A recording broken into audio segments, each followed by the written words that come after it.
Hi everyone, welcome back to my channel Chem Talks by Pooja Malik. In today's video, we are going to continue with the topic of chemical bonding and molecular structure. This is the topic which we started for the chapter 4 series of class 11th.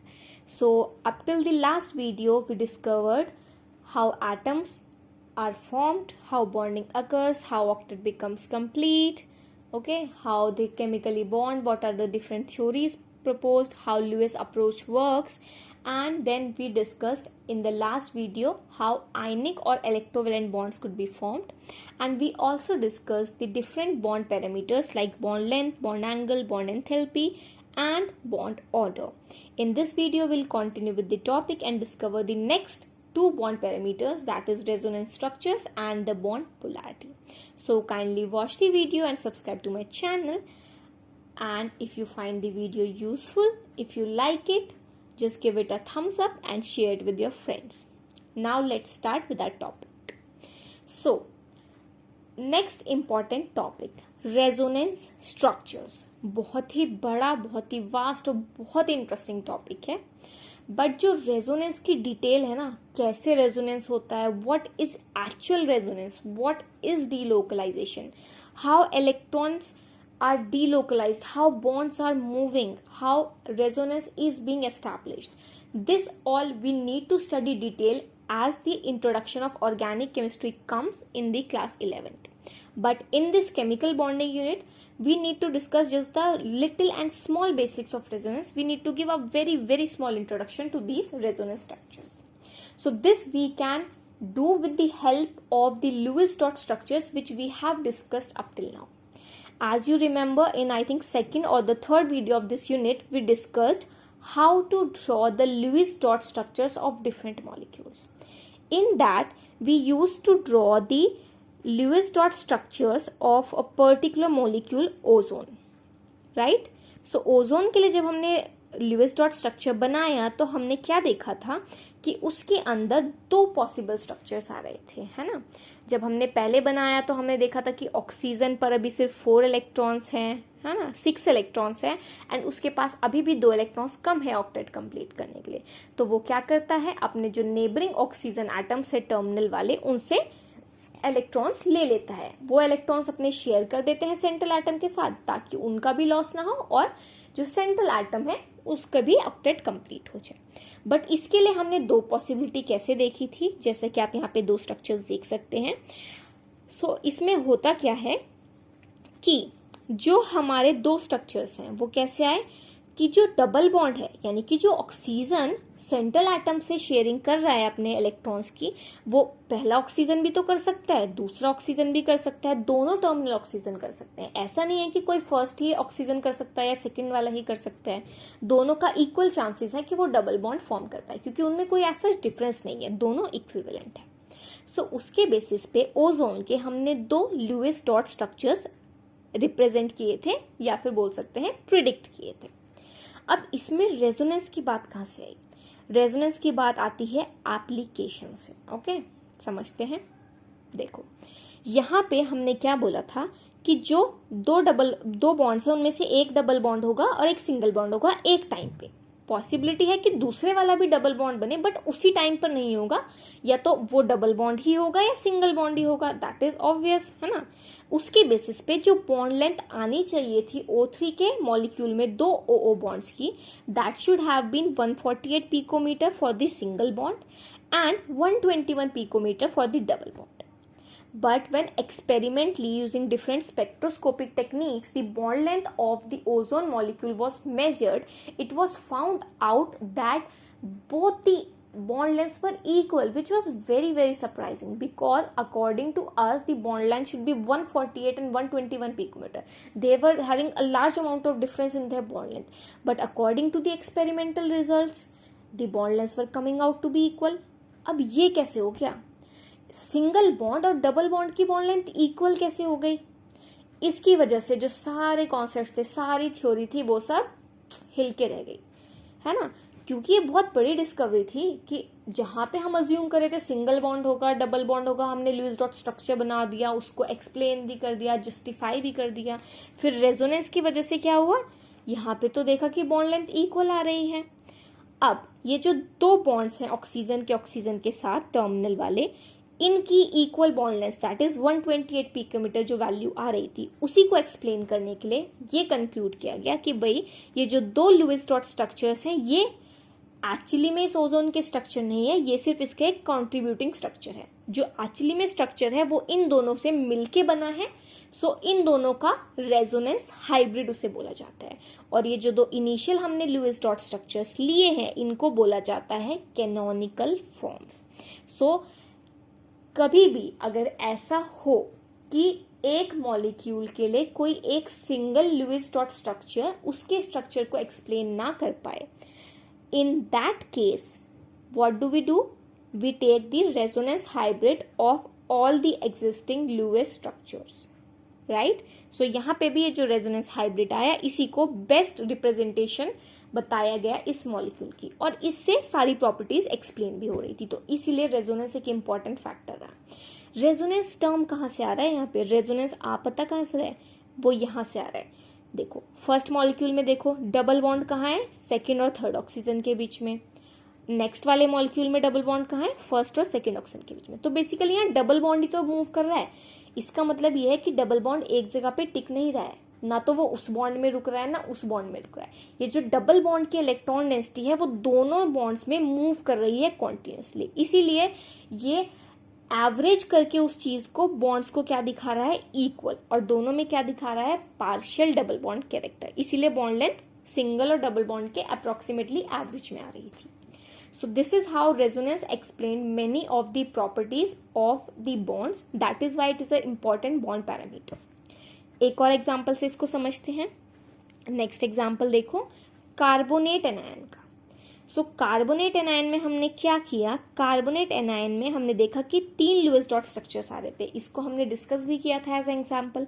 तो उसमें structure क्या था? Centre में carbon होना चाहिए, उससे 3 oxygen जुड़े होने चाहिए। अब कार्बन पे आ रहे थे 6 इलेक्ट्रॉन्स, 2 इलेक्ट्रॉन से ऑक्सीजन से लेने पड़े। अब फिर उसके बेसिस पे हमने ये कंक्लूड किया कि भाई ऑक्सीजन तीनों बराबर हैं, इक्विवेलेंट है, कोई भी कार्बन को इलेक्ट्रॉन दे सकता है। So on the basis of that we suggested that three Lewis structures are possible. Similarly here also the results of the experiment could not be explained by any of these structures, क्योंकि जो result आ रहा होता उसमें वापस वही था कि जो तीनों कार्बन ऑक्सीजन की बॉन्ड लेंथ थी वो इक्वल आ रही थी। इसको फिर से हमने कैसे एक्सप्लेन किया? Through the resonance hybrid of these canonical forms, जो कि आप यहाँ पे देख सकते हो। सो this is the resonance hybrid for the carbonate anion. ठीक है जी। सो नेक्स्ट पॉइंट जो इंपॉर्टेंट है, जो आपको याद रखना है, वो ये कि देखो रेजोनेंस हाइब्रिड बना क्यों। अब जो एक्चुअल स्ट्रक्चर है हम बोल रहे हैं वो रेजोनेंस हाइब्रिड है। स्ट्रक्चर एग्जिस्ट कैसे कर रहा है? वो स्टेबल होगा तभी एग्जिस्ट कर रहा है। और लुईस डॉट स्ट्रक्चर जो वो 3 थे कार्बोनेट के, वो क्यों एग्जिस्ट नहीं कर पाए? दैट मीन्स उनकी स्टेबिलिटी अच्छी नहीं है। सो इसके बेसिस पे हम ये भी कंक्लूड कर सकते हैं कि जो रेजोनेंस हाइब्रिड होता है that is the most stable structure among these all, and comparatively the Lewis dot structures are not stable. अब रेजोनेंस हाइब्रिड जो बना है वो सबसे ज्यादा स्टेबल है, दैट मीन्स उसकी एनर्जी भी क्या होगी? लोवेस्ट। सो इसलिए हम बोल सकते हैं कि रेजोनेंस से होता क्या है? मॉलिक्यूल स्टेबलाइज होता है। जो रेजोनेंस हाइब्रिड की एनर्जी होती है वो कंपेयर टू अदर स्ट्रक्चर्स कम होती है, and it is the most stable structure among different canonical forms. So this is the major conclusion related to the resonance structures. I hope the concept and the topic of resonance structures is clear to you till here, these 2 examples, है ना। बाकी इसको हम और detail में बहुत अच्छे से पढ़ेंगे in the later chapters। चलो, now let's move on to the next important topic, that is our dipole moment। Okay, so bond polarity और dipole moment, how is it related, we'll understand। उससे पहले हम एक छोटा सा कॉन्सेप्ट इंट्रोड्यूस करेंगे।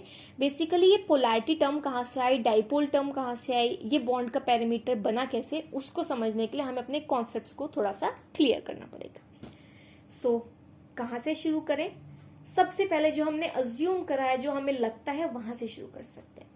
तो हमारे हिसाब से सिचुएशन क्या है केमिकल बॉन्डिंग की, कि अभी तक हमने सिर्फ ये बताया कि जो बॉन्डिंग है सिर्फ दो तरह से हो सकती है, या तो आयनिक बॉन्ड फॉर्म होगा या फिर कोवलेंट बॉन्ड फॉर्म होगा। आयनिक बॉन्ड कैसे बनता है? जब इलेक्ट्रॉन्स का ट्रांसफर होता है, चाहे इलेक्ट्रॉन्स का गेन हो या फिर इलेक्ट्रॉन्स का लॉस हो। The transfer of electrons is leading to the formation of an ionic bond. Second type covalent bonding, वो कैसे होती है? जब इलेक्ट्रॉन्स की शेयरिंग हो जाए एटम्स के बीच में, तो हम बोलते हैं कि कोवलेंट बॉन्ड का फॉर्मेशन होगा। ठीक है जी, तो हमारे हिसाब से यही होना चाहिए, या तो कंप्लीट ट्रांसफर हो जाए या फिर शेयरिंग हो।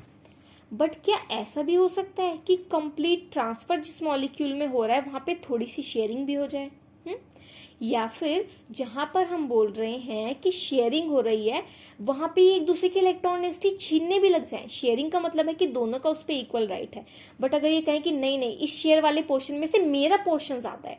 जब इनिशियली उनने, फॉर एग्जाम्पल अगर दो पर्सन है, उन्हें इनिशियली अपने पैसे पूल किए, तो उनने पैसे पूल किए दोनों ने 5,000 रुपीज।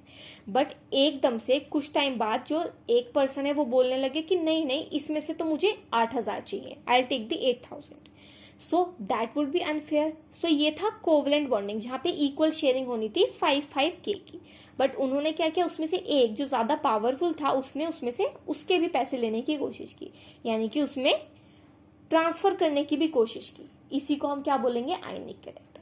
सो इन सिचुएशंस को समझते हुए और इन एग्जांपल्स को एक्चुअली में बहुत सारे मॉलिक्यूल्स में अप्लाई होते हुए देखकर ये कंक्लूड किया गया कि जो हमने सिचुएशन डिस्कस की थी कि आयनिक बॉन्ड होता है, कोवलेंट बॉन्ड होता है, that was an ideal situation in which 100% ionic bond and 100% covalent bond was considered. But in real situation it is not the case.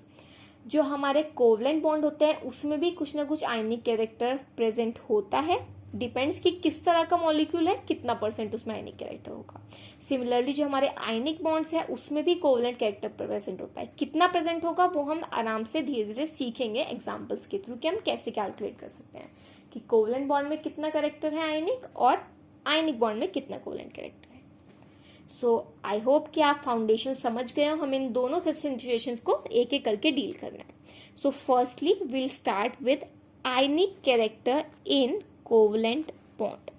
मतलब अगर मेरे पास एक कोवलेंट बॉन्ड है तो उसमें आयनिक कैरेक्टर कैसे इंट्रोड्यूस हुआ, कितना हुआ, क्यों हुआ, ये समझेंगे। अब हम देखते हैं एग्जाम्पल। देखो यहाँ पे हाइड्रोजन हाइड्रोजन आपस में बॉन्ड कर रहे हैं।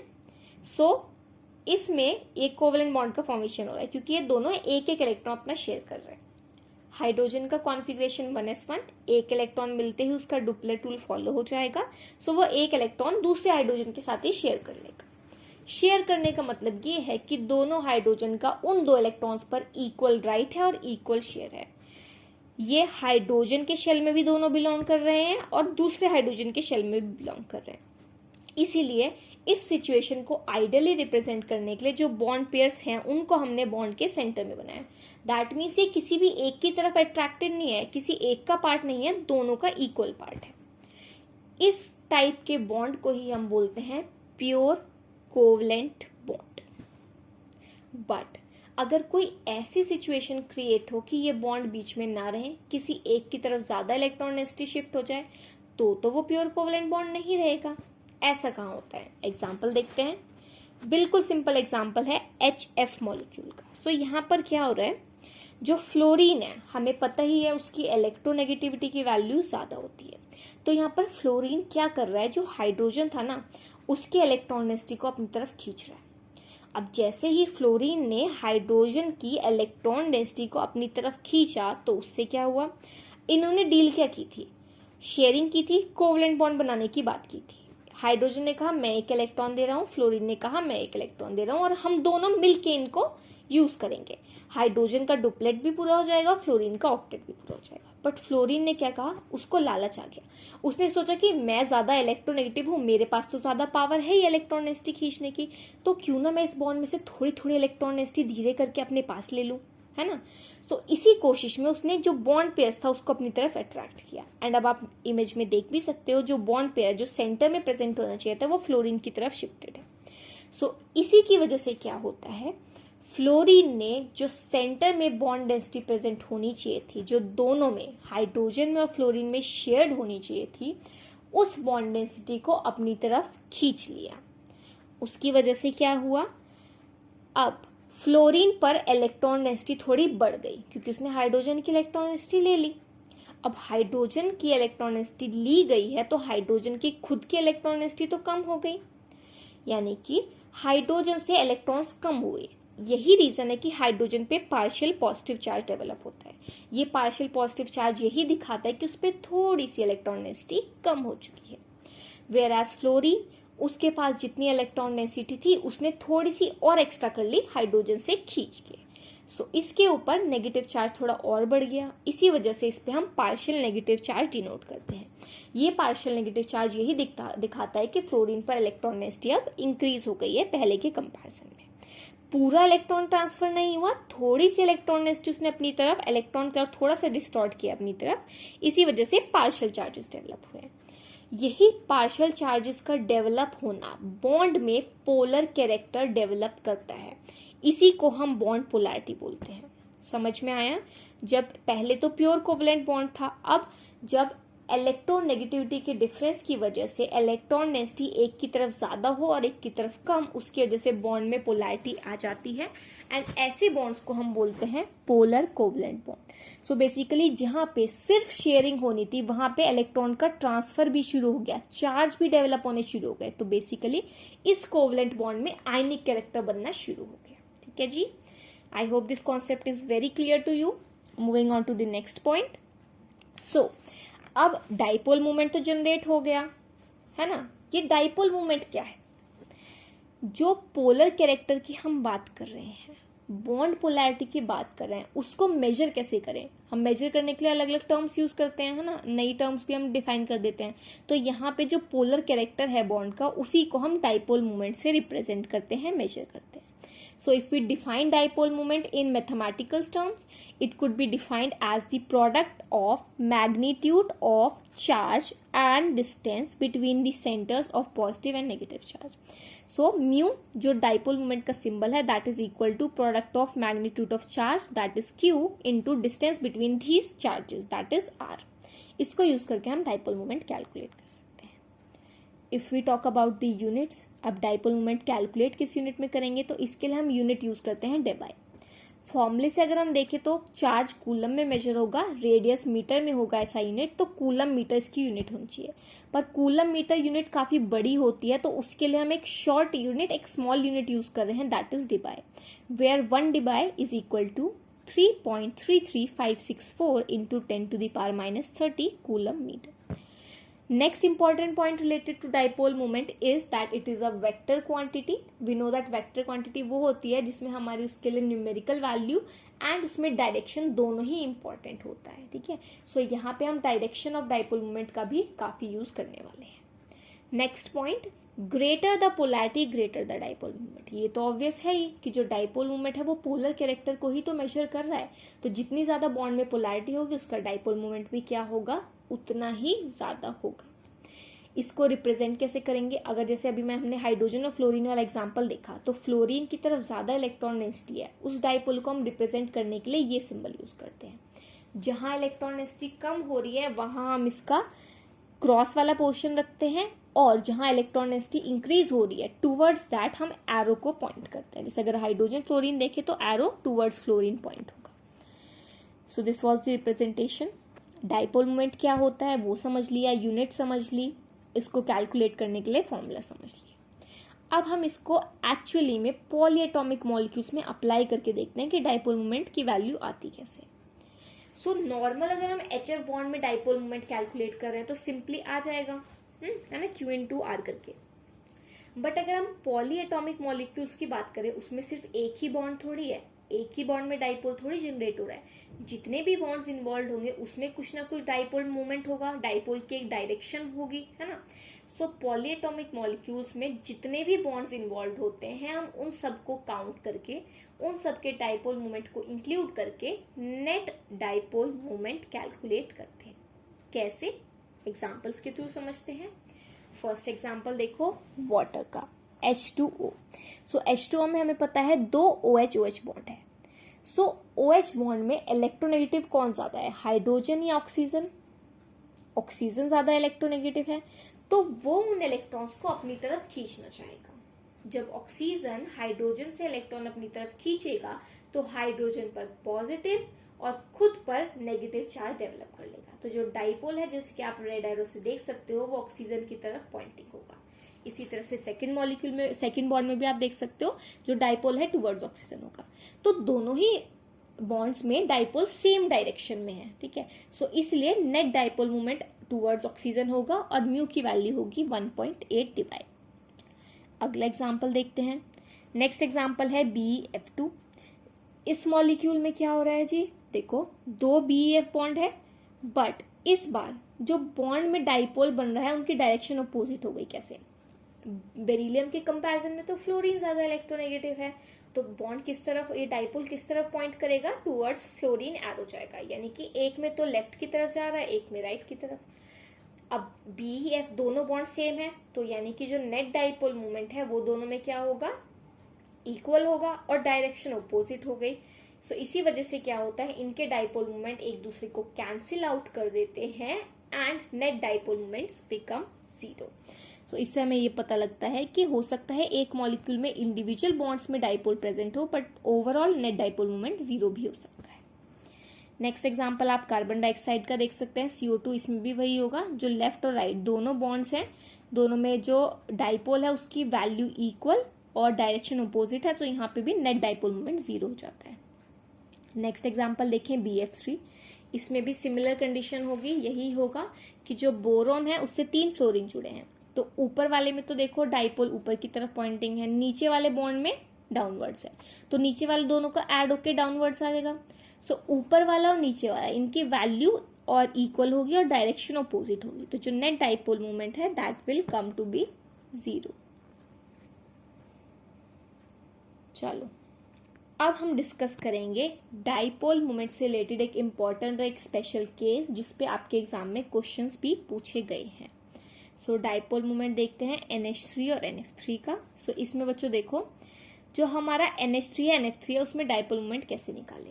देखो हमने अभी क्या बोला, जो ज्यादा इलेक्ट्रोनेगेटिव होता है उसकी तरफ इलेक्ट्रोनेगेटिविटी खिंच जाती है, तो हमारे हिसाब से क्या होना चाहिए, जो NF3 है उसमें 3 फ्लोरीन है और NH3 में 3 हाइड्रोजन है, तो फ्लोरीन की तरफ इलेक्ट्रोनेगेटिविटी ज्यादा खींचेगी और हाइड्रोजन की तरफ नहीं खींचेगी, तो डाइपोल मोमेंट NF3 का मे बी ज्यादा हो सकता है। बट जब एक्सपेरिमेंटली देखा गया तो ये देखा गया कि ऐसा कुछ नहीं था, NH3 का डाइपोल मोमेंट ज्यादा था। इसको समझने के लिए हमें स्ट्रक्चर करेक्ट बनाना आना चाहिए, that is very important. So NH3 का स्ट्रक्चर आप देख सकते हो कैसे होता है। सेंटर में नाइट्रोजन प्रेजेंट होता है, एक लोन पेयर अटैच्ड होगा और 3 हाइड्रोजन प्रेजेंट होंगे। सो बेसिकली पिरामिडल्स की स्ट्रक्चर है। सिमिलरली NF3 में भी नाइट्रोजन पे एक लोन पेयर और 3 फ्लोरीन उससे अटैच्ड है। नाउ इसमें अगर हम देखें तो जो फर्स्ट वाला है NH3, सो उसमें क्या हो रहा है, हाइड्रोजन के कंपैरिजन में तो नाइट्रोजन ज्यादा इलेक्ट्रोनेगेटिव है, तो जो इलेक्ट्रोनेगेटिविटी उसकी तरफ जाएगी, तो जो डाइपोल के एरोज है देखो तीनों बॉन्ड्स में, वो भी ऊपर की तरफ पॉइंट कर रहे हैं, तो नेट डाइपोल मोमेंट इन तीनों बॉन्ड्स का ऊपर है। अगर लोन पेयर की बात करें तो हमें लोन पेयर पे पता ही है कि लोन पेयर में जो उसका न्यूक्लियस वाला एंड होता है वो पॉजिटिव होता है, और जो अवे फ्रॉम न्यूक्लियस होता है वहां इलेक्ट्रोनेगेटिविटी ज्यादा होती है, तो अवे फ्रॉम न्यूक्लियस वाले एंड की तरफ यानी कि ऊपर की तरफ ही डाइपोल होगा। सो इसमें जो हाइड्रोजन का डाइपोल था वो भी ऊपर की तरफ है, जो लोन पेयर का डाइपोल है वो भी ऊपर की तरफ है, तो नेट डाइपोल मोमेंट ऐड हो गया दोनों का। सो एक वैल्यू आ गई 1.47 डिवाइड। अगर हम फ्लोरीन वाले कंपाउंड से कंपैरिजन करें तो इसमें नाइट्रोजन में जो 3 फ्लोरीन बॉन्ड जुड़े हैं उसमें फ्लोरीन ज्यादा इलेक्ट्रोनेगेटिव है, तो डाइपोल कहाँ शिफ्ट होगा, टूवर्ड्स फ्लोरीन। सो इसमें नेट डाइपोल मोमेंट नीचे आ रहा है। बट अगर हम लोन पेयर का डाइपोल देखें वो तो away from the nucleus he point करेगा, अबव की साइड आ रहा है। सो इसमें अबव भी थोड़ा सा आ रहा है डाइपोल मोमेंट लोन पेयर की वजह से, बट ऑब्वियसली फ्लोरीन की वजह से बहुत ज्यादा नेट डाइपोल मोमेंट आएगा, तो जो नेट डाइपोल मोमेंट होगा वो डाउनवर्ड्स ही होगा, बट NH3 के कंपैरिजन में कम हो जाएगा, क्योंकि NH3 में तो दोनों ही बॉन्ड पेयर में भी और लोन पेयर में भी सेम डायरेक्शन में जा रहा था डाइपोल, बट NH3 में ओपोजिट डायरेक्शन में जा रहा है, तो कुछ ना कुछ तो कैंसिल आउट होगा। यही रीजन है कि NH3 में डाइपोल मोमेंट होता जरूर है, बट बहुत ही थोड़ा सा होता है, that is 0.24 divide. So this is how we can conclude that the dipole moment of NH3 is greater than NF3. With that we have completely understood कि किस तरह से कोवलेंट बॉन्ड में पोलैरिटी डेवलप होती है, पोलर कैरेक्टर डेवलप होता है, जिसकी वजह से उसमें आयनिक कैरेक्टर विजिबल है।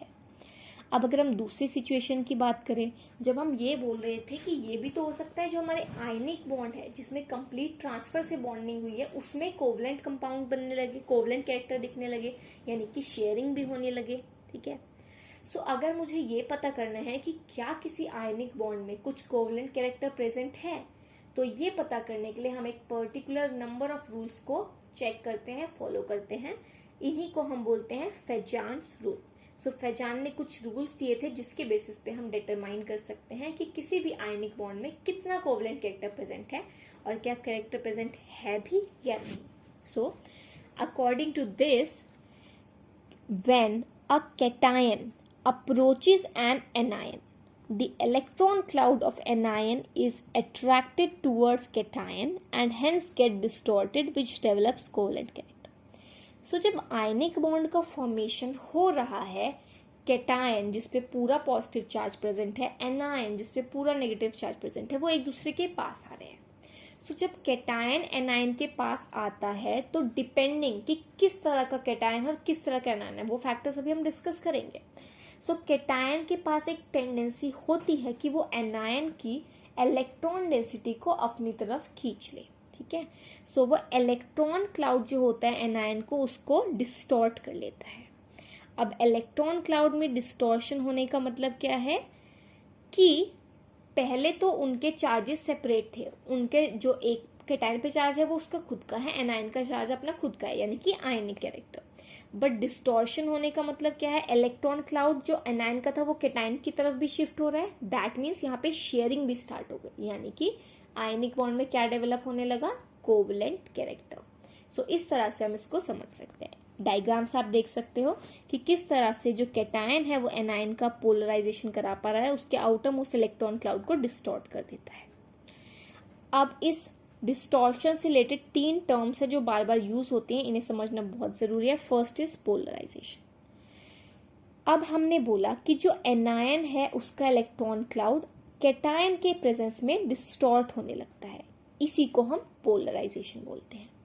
The distortion of electron cloud of anion caused by the cation. ठीक है जी। नेक्स्ट, पोलराइजिंग पावर की बात करें, ये क्या होता है, पोलराइज कर कौन रहा है, कैटायन। सो जो कैटायन का एनायन को पोलराइज करने की पावर है, उसके इलेक्ट्रॉन डेंसिटी अपनी तरफ खींचने की पावर है, वही पोलराइजिंग पावर होती है। Next, polarisability, tendency of anion to get polarise. Polarise हो कौन रहा है, एनायन। सो एनायन कितना पोलराइज हो सकता है, वो पोलराइजेबिलिटी है। डिस्टॉर्शन होना इलेक्ट्रॉन क्लाउड का पोलराइजेशन है। कैटायन कितना एनायन को पोलराइज कर सकता है, वो उसकी पोलराइजिंग पावर है। और एनायन कितना पोलराइज हो रहा है, वो उसकी पोलराइजेबिलिटी है। ठीक है जी। अब इन सब के बेसिस पे हम ये कंक्लूड कर सकते हैं कि कोवलेंट कैरेक्टर कब किस आयनिक बॉन्ड में ज्यादा होगा। सो ये 5 कंडीशंस हैं। First condition, when cation is small in size. देखो, कैटायन छोटा होने का मतलब क्या है कि कम एरिया में, स्मॉल एरिया में ज्यादा पॉजिटिव चार्ज एक्यूमुलेटेड है, ज्यादा चार्ज इफेक्टिवली एक्यूमुलेटेड है। सो एक कैटायन जो ज्यादा चार्ज है, जो ज्यादा जिसमें इफेक्टिव न्यूक्लियर चार्ज है, तो वो इलेक्ट्रॉन क्लाउड को अच्छे से अट्रैक्ट कर पाएगा। न्यूक्लियर चार्ज का रोल यही तो होता है, इलेक्ट्रॉन क्लाउड को अट्रैक्ट करना। सो जो कैटायन छोटा है उसमें इफेक्टिव न्यूक्लियर चार्ज ज्यादा है, तो वो इलेक्ट्रॉन क्लाउड एनायन का इजिली डिस्टॉर्ट कर पाएगा।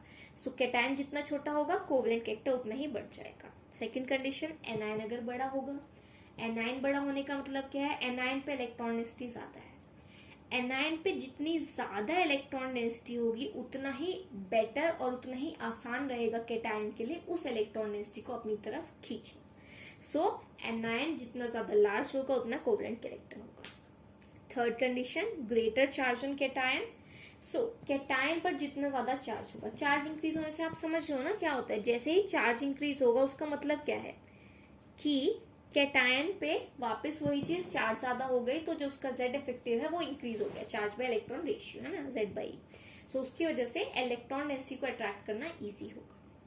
ग्रेटर चार्ज और एनायन, अब एनायन पे भी चार्ज ज्यादा होगा, दैट मीन्स एनायन पे तो नेगेटिव चार्ज एक्यूमुलेट होता है, तो एनायन पे ज्यादा चार्ज होने का मतलब क्या है, इलेक्ट्रॉन ज्यादा है, इलेक्ट्रॉन डेंसिटी ज्यादा है, तो कैटायन इजीली उसको डिस्टॉर्ट कर पाएगा, पोलराइजेशन ज्यादा होगा, कोवलेंट कैरेक्टर ज्यादा होगा। Next, carbon with d orbitals present, sorry cation with d orbitals present. So अगर दो कैटायंस में हम कंपेयर कर रहे हैं, एक कैटायन ऐसा है जिसमें सिर्फ s और p ऑर्बिटल्स इन्वॉल्व है, एक कैटायन ऐसा है जिसमें d ऑर्बिटल भी इन्वॉल्व है, तो उसमें d ऑर्बिटल वाला कैटायन ज्यादा अच्छे से पोलराइजेशन कर पाता है एनायन की। हाउ, देखो हमें पता है s और p ऑर्बिटल्स की शील्डिंग इफेक्ट अच्छा होता है, d ऑर्बिटल्स का पुअर होता है। सो अगर कोई ऐसा कैटायन है जिसमें d ऑर्बिटल्स प्रेजेंट है, तो वो शील्डिंग अच्छे से नहीं कर पा रहा होगा।